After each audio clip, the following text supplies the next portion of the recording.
ఈ సమాజం కోసం మీరు చేసిన కృషి సాధించిన విజయాలు ఒక పక్క ఉంటే వర్గీకరణ ఉద్యమంలోకి వద్దాం మనం. వర్గీకరణ ఉద్యమంలో ప్రధానంగా ఈ 30 ఏళ్ల ఉద్యమ ప్రస్థానంలో మీరు ఆరోపిస్తుంది, మీరు పోరాటం చేసింది ప్రత్యక్షంగా పరోక్షంగా మాలల మీద. నిజంగా చెప్పండి, ఇంత ప్రజాబలం ఉన్న నాయకుడిగా ఒక పిలిపిస్తే లక్షలాది మంది హైదరాబాద్కు వచ్చి ఏదైనా చేయగలిగేటువంటి సత్తా ఉన్న ప్రజానాయకుడిగా మీరు కేవలం వాళ్ళ పలుకుబడి మాత్రమే ఇన్నేళ్ల ఉద్యమాన్ని ఇలా కొనసాగింపు చేయడానికి కారణమైందంటారా? జనబలం జనం మాదిగలకు ఉండమాట వాస్తవం. ఉమ్, కానీ పలుకుబడితో ఆపే శక్తి వాళ్ళకు ఉంటుంది కదా. ఫర్ ఎగ్జాంపుల్, స్వాతంత్ర పోరాటం న్యాయం. ఉమ్, మరి పోరాటం మొదలుపెట్టిన రోజే ఎందుకు స్వాతంత్రం రాలే? ఉమ్, దశాబ్దాల పాటు ఎందుకు జరిగింది? ఉమ్, మినిమం ఒక అర్ధ అర్ధ శతాబ్దం పైగా ఎందుకు జరగాల్సి వచ్చింది? ఉమ్, మనం ఇప్పుడు కాంగ్రెస్ అనే సంస్థనే 1885లో వచ్చేసింది అనుకుందాం. 1947కు స్వాతంత్రం వచ్చింది. ఓకే, కాంగ్రెసే లీడ్ చేసింది. ఉమ్, అంటే ఇవి 15 ఏళ్ళు, అవి 47 ఏళ్ళు, ఒక 60 ఏళ్ళు దాటింది కదా. ఉమ్, మరి అంతకుముందు కూడా స్వాతంత్ర ఆకాంక్షకు అనుగుణంగా అక్కడక్కడ పోరాటాలు జరిగినాయి కదా. అవును. పోరాటాలు ఝాన్సీ లక్ష్మీబాయి వాళ్ళు మొత్తం పోరాటాలు జరిగింది కదా. అంటే ఒక 100 సంవత్సరాలకు పైగా స్వాతంత్రం కోసం పోరాటం చేసిన చరిత్ర ఉన్నది కదా. ఉమ్, ఎందుకు స్వాతంత్రం మొదలుపెట్టిన వెంటనే స్వాతంత్రం రాలేదు? శక్తి ఎవరిది అప్పుడు? న్యాయం ఎవరిది? న్యాయం కోట్లాది మంది ప్రజలది. ఉమ్, అప్పటికి స్వాతంత్ర పోరాటం విజయం సాధించడం 33 కోట్లు ఏదో అంటారు కదా. మరి 33 కోట్ల మంది బ్రిటిష్ వాళ్ళు ఇక్కడ ఉన్నారా? లేరు కదా. లేరు. శక్తి పలుకుబడి ఉన్నది వాళ్ళకు.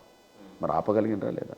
ఉమ్, అంతిమ విజయం దేశానికి స్వాతంత్రం రావచ్చు, కానీ ఎంతకాలం పట్టింది అంటున్నాను నేను. పలుకుబడే కదా మరి ఆపింది. ఉమ్, నంబర్ 1. ఓకే, మనం తెలంగాణ రాష్ట్ర ఉద్యమం చూద్దాం. తెలంగాణ ఉద్యమం న్యాయమే కదా.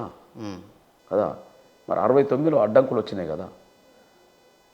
తర్వాత మధ్యలో ఎన్నో రూపాలు వచ్చినా కూడా జరగలేదు కదా. తర్వాత 2001 నుంచి మళ్ళీ 14 వరకు జరిగినాయి కదా. ఉమ్, వచ్చిన తెలంగాణ మళ్ళీ వెనుకకు పోయింది కదా. ఉమ్, 2009 డిసెంబర్ 9 నాడు కేంద్ర ప్రభుత్వం ప్రకటన చేసింది కదా పార్లమెంట్లో అవును. ప్రక్రియ. మళ్ళీ ప్రక్రియను అడ్డుకున్నారు కదా. అడ్డుకోవడం వల్ల 1000 మంది చచ్చిపోవాల్సి వచ్చింది కదా మళ్ళీ తెలంగాణ వచ్చే సమయానికి. ఇదంతా ఎవరితో జరిగింది? పలుకుబడి కదా, శక్తి కదా. న్యాయం ఎటు ఉన్నది? తెలంగాణ వైపు ఉన్నది. కానీ తెలంగాణ వైపు న్యాయం ఉన్న న్యాయాన్ని దక్కించుకోవడానికి, తెలంగాణ సాధించుకోవడానికి 1000 మంది పిల్లలు ప్రాణాలు కోల్పోవాల్సి వచ్చింది కదా. మరి అడ్డం పడేటోళ్ళ వల్ల కారణం కాదా?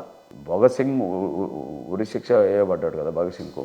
సుఖదేవ్ రాజ్గురు, జలియన్వాలా బాగ్ లాంటి ఘటనలు జరిగినాయి కదా. ఎంతో సంఘటనలు జరిగినాయి కదా. ఎంతోమందిని ఉరిదీశారు కదా. ఎంతోమందిని కాల్చి చంపేశారు కదా. కదా కదా. న్యాయం గెలిచేవచ్చు, కానీ న్యాయాన్ని అడ్డుకోవడానికి పలుకుబడి ఉన్న శక్తులు ఎన్నో రూపాయలుగా అడ్డుకునే ప్రయత్నం చేయడం వల్లనే కదా శతాబ్దాల పాటు పోరాటం చేయాల్సి వచ్చింది స్వాతంత్రం కోసం.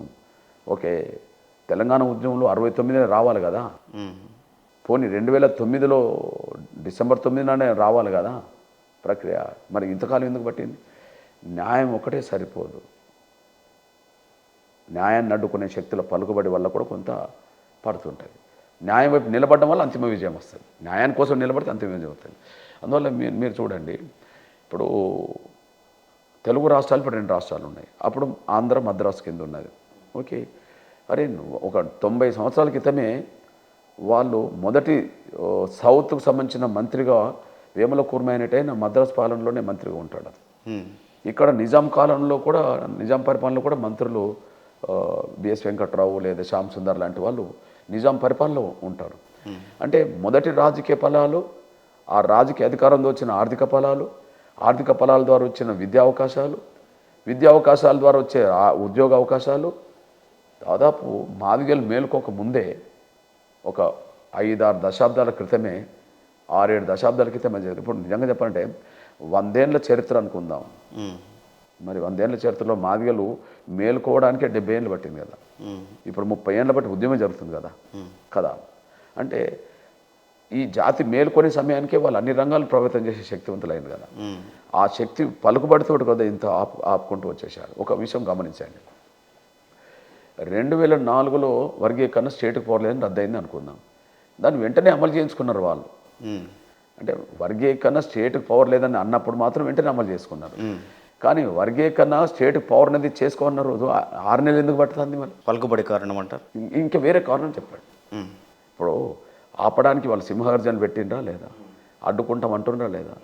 వాళ్ళు అన్ని రకాల ప్రయత్నాలు చేస్తుంటారా లేదా ఇప్పుడు మీరే చూడండి ఎగ్జాంపుల్ రిజర్వేషన్ ఏర్పడే జనాభా ప్రాతిపదిక మీద ఎక్కడ నుంచి మేము పంచమంటున్నది జనాభా పరంగానే జనాభా పరంగా మా వాటర్ రాలేదని కమిషన్లు చెప్పినాయి ఇప్పుడు మేము జనాభా కంటే ఎక్కువ కోరట్లేదు కదా మా జనాభా కంటే తక్కువ రావద్దంటున్నాం కదా మా జనాభా పరంగా రావాలంటున్నాం కదా మరి ఇప్పుడు మాదిగల పంపిణీ చేసేటప్పుడు కూడా ఇంతవరకు 70 ఏళ్ళ రాజ్యాంగం వచ్చిన 70 ఏళ్ళ తర్వాత కూడా మాకు అన్యాయం జరిగింది ఓకే రిజర్వేషన్ ఫలాలు దక్కలేదు కదా ఓకే కమిషన్లని నిర్ధారణ చేసినాయి ఇప్పుడు 7 దశాబ్దాలుగా అన్యాయం జరిగిన వర్గాల మాదిగల్లో ఉంటే మళ్ళీ పంపిణీ చేసేటప్పుడు కూడా అన్యాయం జరుగుతుంది కదా పంపిణీ చేసేటప్పుడు ఇప్పుడు 15 లక్షలు ఉన్న వాళ్ళకు 5% అన్నారు 32 లక్షల పైగా 33 లక్షలు ఉన్న వాళ్ళకి ఎంత రావాలి 11 రావాలి కదా ఇప్పుడు ఈ 5% ఉన్న వాళ్ళే కదా 12-13% ఇంతవరకు అనుభవించింది 5% ఉన్న వాళ్ళకు జనాభా కంటే మించి వస్తున్నాయి మళ్ళీ 11% ఉన్న వాళ్ళకు 9 వస్తున్నాయి అంటే ఇప్పుడు పంపిణీలో కూడా మళ్ళీ మాకు అన్యాయం జరుగుతుంది కదా